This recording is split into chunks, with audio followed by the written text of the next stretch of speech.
Assalamualaikum warahmatullahi wabarakatuh. Perkenalkan, nama saya Giva Rafianda dengan NIM 2104223 akan menjelaskan dan mempresentasikan materi pertemuan 5 dan 6 tentang dampak digital governance terhadap partisipasi masyarakat dan manajemen komplain.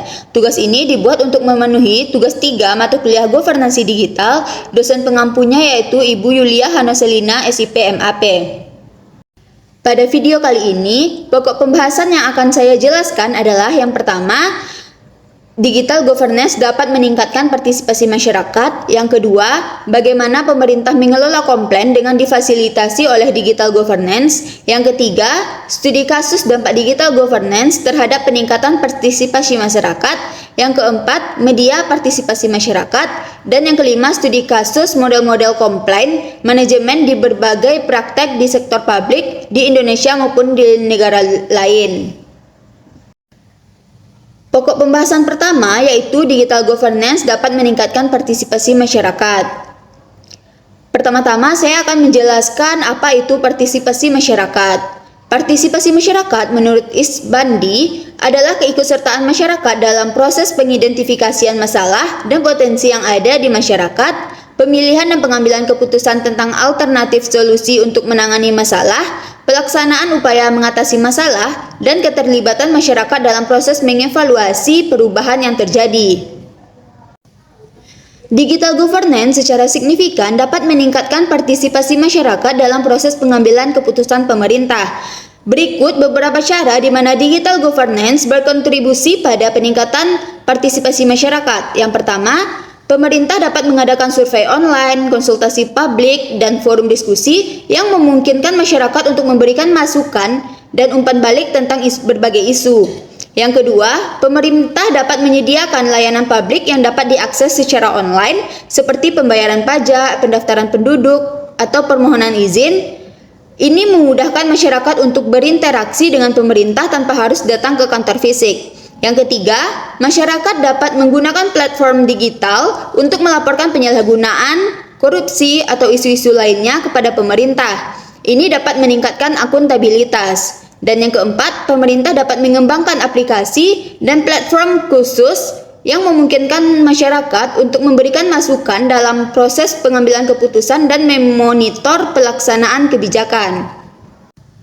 Salah satu digital governance yang dapat meningkatkan partisipasi masyarakat adalah e-participation. E-participation atau electronic participation adalah bentuk partisipasi yang melibatkan masyarakat, pemerintah, dan organisasi yang didukung teknologi informasi dan komunikasi. E-partisipasi mengacu pada partisipasi masyarakat dan stakeholders dalam pengambilan keputusan menjadi faktor penting dalam membangun birokrasi yang inovatif. Salah satu faktornya adalah pemerintah perlu diberikan dorongan kepada masyarakat agar berpartisipasi melalui media yang telah disediakan. Misalnya mengakses informasi-informasi melalui website pemerintah, adanya forum diskusi online, dan lain-lain. Pokok pembahasan kedua yang akan saya jelaskan adalah bagaimana pemerintah mengelola komplain dengan difasilitasi oleh digital governance. Pemerintah dapat mengelola keluhan masyarakat dengan difasilitasi oleh digital governance dengan langkah-langkah berikut. Yang pertama, pemerintah dapat menyediakan platform online yang memungkinkan masyarakat untuk mengajukan keluhan mereka. Platform ini harus mudah diakses dan digunakan oleh masyarakat. Yang kedua, masyarakat dapat mendaftarkan keluhan mereka melalui platform online dengan mengisi formulir yang sesuai. Informasi yang diperlukan harus jelas dan mudah dimengerti. Yang ketiga, pengiriman keluhan. Setelah keluhan diajukan, sistem digital dapat mengirimkan keluhan tersebut ke unit atau departemen yang relevan dalam pemerintahan. Yang keempat, pelacakan status keluhan. Masyarakat harus dapat melacak status keluhan mereka melalui platform digital. Ini memungkinkan mereka untuk mengetahui di mana proses penyelesaian berada. Yang kelima, penugasan dan tindak lanjut. Pemerintah dapat mengalokasikan keluhan kepada petugas atau departemen yang kompeten untuk menangani kasus tersebut. Tindak lanjut yang tepat harus dilakukan. Keenam, pengawasan dan pelaporan. Pemerintah harus memiliki sistem pelaporan internal yang memungkinkan pengawasan terhadap penanganan keluhan. Kepatuhan dan efektivitas harus diperiksa secara berkala. Yang ketujuh, umpan balik dan evaluasi. Masyarakat harus dapat memberikan umpan balik tentang penanganan keluhan mereka. Ini membantu pemerintah untuk terus memperbaiki proses dan meningkatkan pelayanan. Dan yang kedelapan, privasi dan keamanan data. Perlindungan data pribadi dan informasi sensitif adalah penting. Pemerintah harus memastikan bahwa data masyarakat aman dan hanya dapat diakses oleh pihak yang berwenang. Yang kesembilan, ada komunikasi terbuka. Pemerintah harus berkomunikasi secara terbuka dengan masyarakat mengenai status keluhan dan tindakan yang diambil. Ini membantu membangun kepercayaan.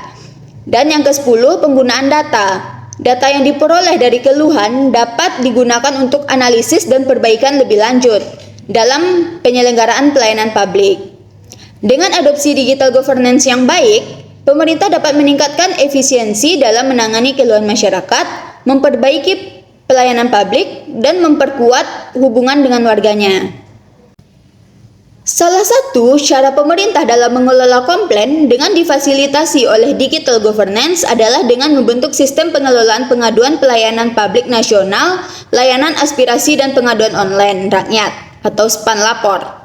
SPAN Lapor adalah layanan penyampaian semua aspirasi dan pengaduan masyarakat Indonesia melalui beberapa kanal pengaduan, yaitu website www.lapor.go.id, SMS 1708, Twitternya yaitu @lapor1708, serta aplikasi mobile.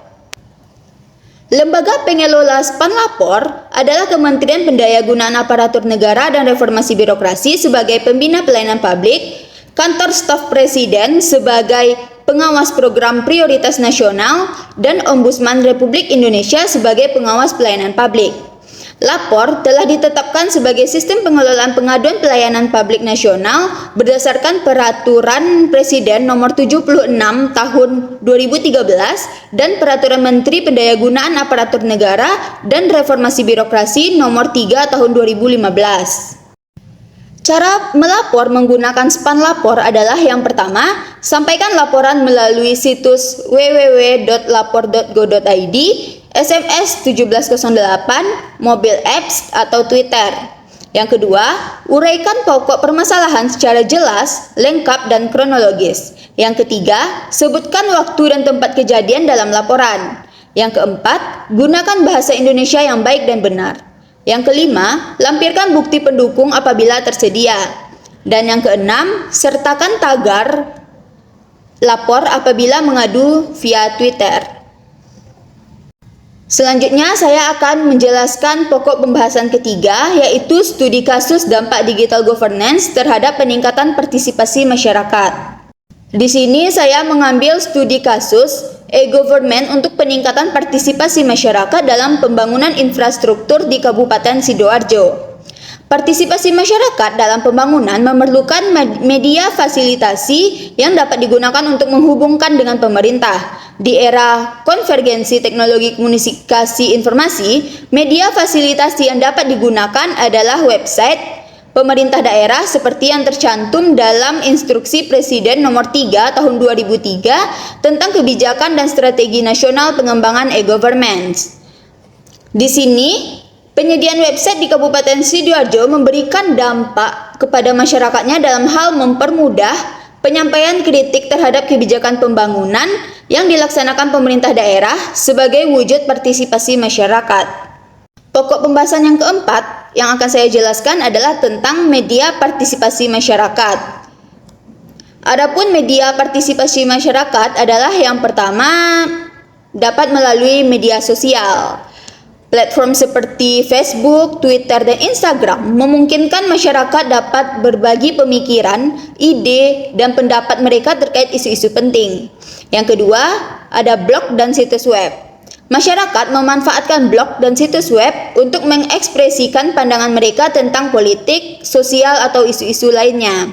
Yang ketiga, ada SPAN Lapor, adalah layanan penyampaian semua aspirasi dan pengaduan masyarakat Indonesia secara online melalui beberapa kanal pengaduan, yaitu seperti website www.lapor.go.id, SMS 1708, Twitternya yaitu @lapor1708, serta aplikasi mobile.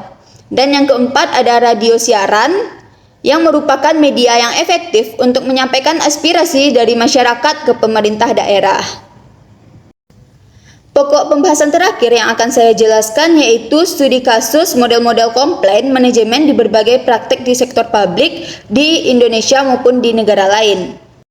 Pertama-tama, saya akan menjelaskan apa itu komplain dan apa itu manajemen komplain.